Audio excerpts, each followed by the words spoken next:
Hello guys, welcome to my channel possible education hub. अगर आप लोग इस चैनल पर नए हैं तो सब्सक्राइब कर दीजिए मेरे चैनल को और बेल आइकन दबा दीजिए ताकि लेटेस्ट वीडियो का नोटिफिकेशन आपको जल्द से जल्द मिल जाए। तो चलिए शुरू करते हैं आज का टॉपिक बिना किसी बकवास के। तो आज का हमारा जो टॉपिक है वो है हमारा टीचिंग थ्योरीज, प्रिंसिपल, शिक्षा के सिद्धांत।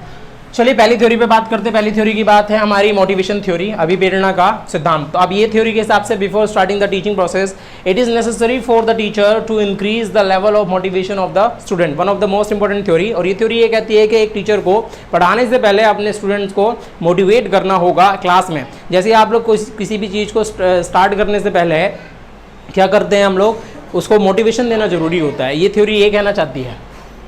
नेक्स्ट हम लोग अगर बात करें तो अगली थ्योरी हमें समझाती है प्रिंसिपल डिटर्मिनेशन ऑफ ऑब्जेक्टिव्स, मतलब उद्देश्यों के निर्धारण का सिद्धांत। अब ये थ्योरी क्या कहती है, the basis of this principle is that the none of the action of a person is without any purpose. तो ये मानता है कि इस दुनिया में हम कुछ भी करते हैं वो किसी भी बिना मतलब के नहीं करते हैं। अब आप लोगों ने एक वर्ड सुना होगा, humans beings are most selfish person on this planet. Entire world बोलेंगे, पूरी दुनिया में, पूरे यूनिवर्स में सबसे ज़्यादा जो मतलबी है वो कौन है, इंसान है। और इंसान का कोई भी कार्य बिना किसी उद्देश्य के नहीं होता। मैं यहाँ किसी एक स्पेसिफिक उद्देश्य के साथ हूँ, आप यहाँ पे किसी एक स्पेसिफिक पर्पस के साथ हैं। और ये थ्योरी भी यही कहती है कि जब भी कोई टीचर एक क्लासरूम में एंटर करता है, अगर उसने अपने ऑब्जेक्टिव्स का डिटर्मिनेशन पहले ही कर लिया है कि वो क्लास में जा करके क्या करेगा, कैसे पढ़ाएगा, तो उसका 50% work is completed if you have set objectives. अगर हमारे पास में हमारी लाइफ के उसी तरीके से अगर आप लोगों को लाइफ में देखिए, एक चीज़ मैं आप लोगों के साथ शेयर करना चाहता हूं कि आप लोगों को एक चीज़ को ही चूज़ करना होगा लाइफ में। क्यों करना होगा? क्योंकि आप लोगों को हर हाल में दो नाव पर आप लोग पैर रख करके आप लोग लाइफ में कभी भी सक्सेस तक नहीं पहुंच सकते हैं। एक छोटे छोटे ऑब्जेक्टिव्स बनाइए अपनी लाइफ के। अगर आपकी लाइफ में चेंज ना आ जाए तब आप मुझसे कहिएगा। और लाइफ को अगर आप लोग चाहते हो कि एक बड़े गोल को अचीव करना चाहते हो तो उस बड़े गोल को अचीव करने के लिए छोटे छोटे गोल्स को ही मिला करके अचीव किया जा सकता है। तो ये थ्योरी भी यही कहती है कि अपने ऑब्जेक्टिव्स को सेट कीजिए। आपको डेली इस चैनल पर वीडियो मिलती रहेंगी, तो अपना ऑब्जेक्टिव सेट कीजिए कि मुझे डेली पढ़ना है, इस चैनल के माध्यम से मुझे डेली पढ़ना है, अपने आप को तैयार करना है एक बड़े गोल के लिए। और अगर चीज़ें क्लियर ना हो जाएं तब कहना।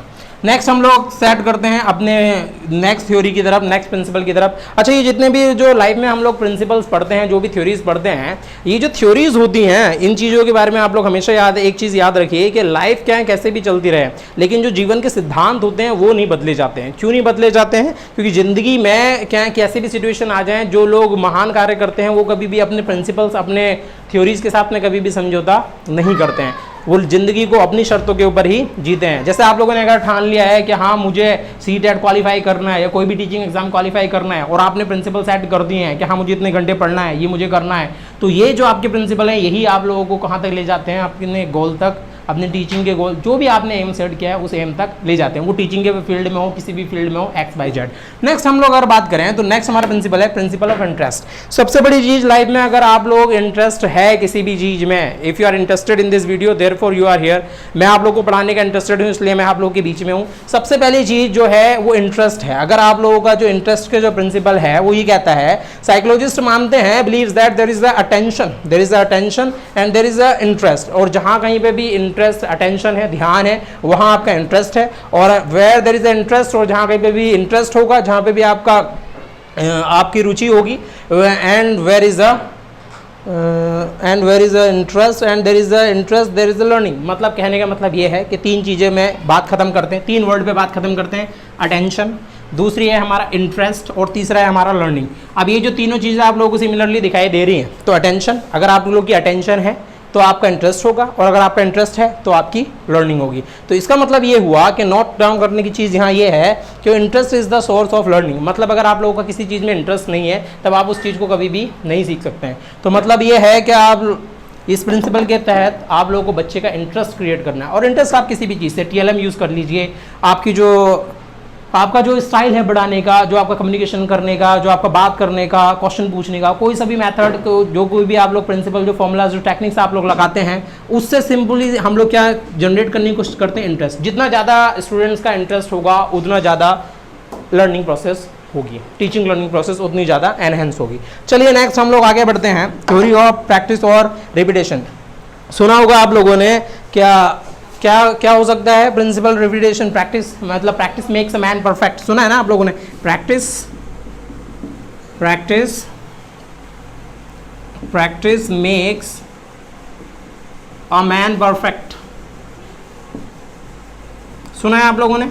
क्या कहते हैं ये कहता है कि आप लोग जितनी ज़्यादा अभ्यास करोगे, मैं आप लोगों के सामने आज खड़ा हूँ तो मैंने ऐसा नहीं कि मैं जब से जैसे मैंने जन्म लिया उसके बाद से मैंने पढ़ाना शुरू कर दिया। Practice makes a man perfect. हमेशा लाइफ में ये चीज़ याद रखिए, प्रैक्टिस करते रहिए, रिपीट करते रहिए चीज़ों को और सीखते रहिए।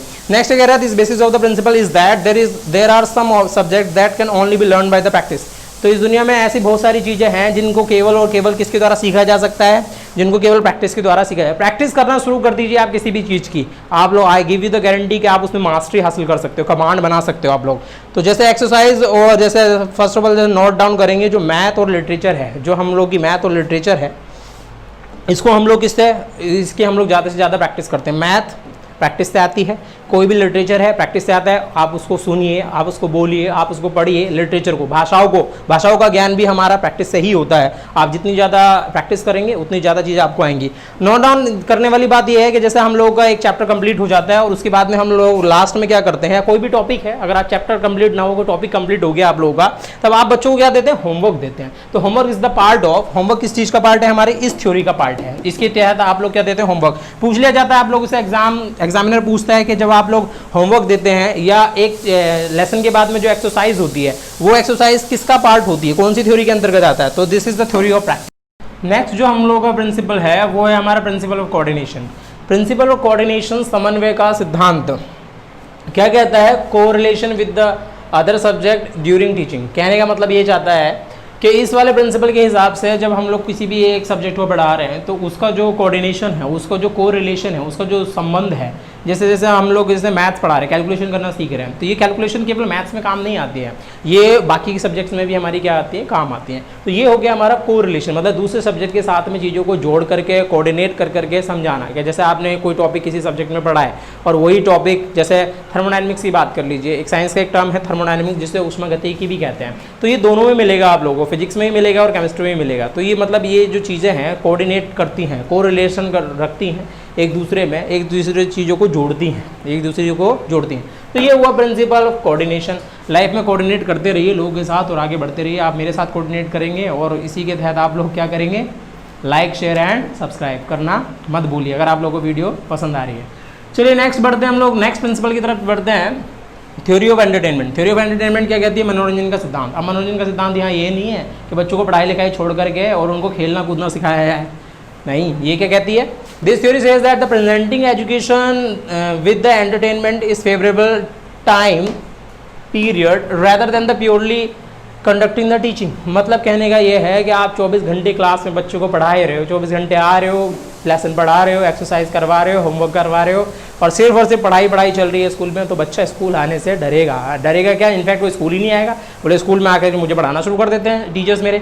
तो क्या किया गया कि मैंने कल भी आप लोगों को पिछली वीडियो में समझाया था, करिकुलम हमेशा सिलेबस से बड़ा होता है कि जब भी कभी सिलेबस को डिज़ाइन किया जाता है, जब भी किसी क्लास का करिकुलम डिज़ाइन किया जाता है तो उस करिकुलम के अंदर केवल सिलेबस ही इंक्लूड नहीं किया जाता, उसके साथ भी कल्चरल एक्टिविटीज़ जो होती हैं, जैसे कि हम लोगों की जितने भी स्पोर्ट्स डे सेलिब्रेशन होते हैं, जितने भी तुम्हारे कल्चरल एक्टिविटीज़ होती हैं, ड्रामाज होते हैं, प्लेज होते हैं, फेट्स होती हैं, जो कुछ भी होता है स्कूल्स में, you know very well that, तो सारी की सारी चीज़ें वो थ्योरी ऑफ एंटरटेनमेंट में आती हैं ताकि बच्चा केवल पढ़ाई से बोर ना हो जाए। इसी के तहत जो हम लोग की जो कल्चरल एक्टिविटीज़ है उसको शामिल किया गया है किसमें, टीचिंग में। और ये हम लोगों के लिए सरदर्द भी बन जाती है टीचर्स के लिए, क्योंकि जब बच्चा कल्चरल एक्टिविटीज़ में इन्वॉल्व हो जाता है तो उसके बाद उसको वापस ट्रैक पे लेकर के आने में कितनी परेशानी होती है, you know very well that. चलिए आगे बढ़ते हैं हम लोग, प्रिंसिपल ऑफ, हाँ लेकिन ये बच्चे के लिए क्या होती है, बच्चे के लिए एंटरटेनमेंट का टाइम होता है, बच्चा रिलैक्स फील करता है और ये भी होना ज़रूरी है।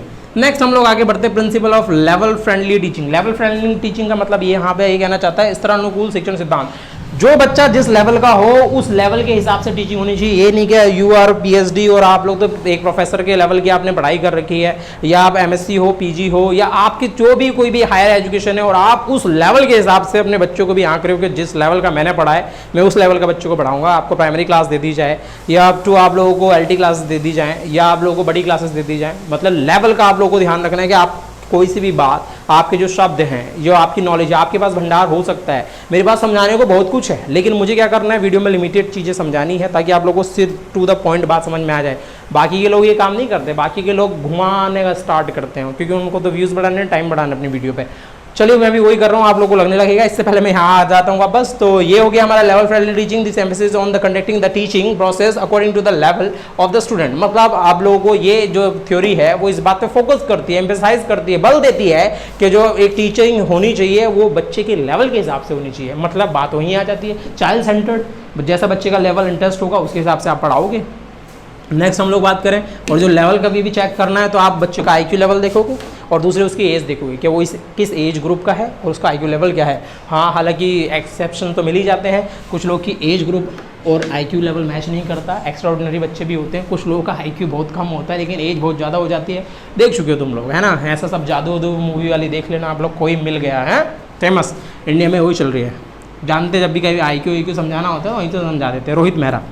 नेक्स्ट बात करते हैं हम लोग नेक्स्ट प्रिंसिपल पे, प्रिंसिपल ऑफ कोऑपरेटिव। अब जरा यहाँ कोऑर्डिनेशन और कोऑपरेटिव में जरा दोनों में डिफरेंस समझ लेना। ये सहचर्य का सिद्धांत है। सहचर्य का सिद्धांत का मतलब ये समझ लो कि a + b + c is equal to a + b + c is equal to c + b + a। मतलब इसको आप इधर कर लीजिए या इधर कर लीजिए, यानी कि a की गुणा b से कीजिए या b की गुणा a से कीजिए, दोनों के दोनों बराबर आने चाहिए, है ना। क्या कहते हैं इसको? सहचर्य का सिद्धांत कहते हैं, सहचर्य का सिद्धांत। इस चीज़ को और भी अच्छे से समझना है तो दूसरे तरीके से समझ लेते हैं कि पहले a + b को जोड़िए और उसके बाद c में जोड़िए, या पहले आप a को छोड़ दीजिए, b + c को जोड़िए, उसके बाद a में जोड़िए। सहचर्य का नियम ये उसकी बात चल रही है। तो प्रिंसिपल ऑफ कोऑपरेटिव की बात का मतलब क्या है? Criticize the absolute teaching of any subject matter. कहना चाहता है कि केवल मैथ की ही बातें हो रही हैं ना, मैथ को मतलब केवल एक ही सब्जेक्ट के ऊपर एम्फेसिस नहीं करना है। आपको क्या करना पड़ेगा, जैसे आप लोगों को क्या करना पड़ेगा कि इस चीज़ का जो यूज़ है वो कहीं और भी हो सकता है। जैसे maths can be used in the physics and the chemistry also. तो ये जरूरी नहीं कि मैथ्स केवल मैथ्स में पढ़ाई जाएगी, नहीं, फिजिक्स में भी। जैसे आप लोग कभी भी आप लोगों ने हाई स्कूल के बाद में जितने लोग साइंस के स्टूडेंट रहे होंगे उनको पता है, कुछ लोग 11th में आकर के क्या करते हैं, मैथ्स छोड़ने के लिए बायो ऑप्ट कर लेते हैं। वो सोचते हैं कि बायो ले लेंगे तो मैथ्स है, इससे सब लोग डरते हैं ना ज़्यादातर। लेकिन ये क्या मांगता है? प्रैक्टिस। अगर आपने एक बार मैथ्स में प्रैक्टिस कर ली तो यू आर अ मास्टर, और इससे अच्छा सब्जेक्ट नहीं है लाइफ में, दुनिया में कहीं नहीं है।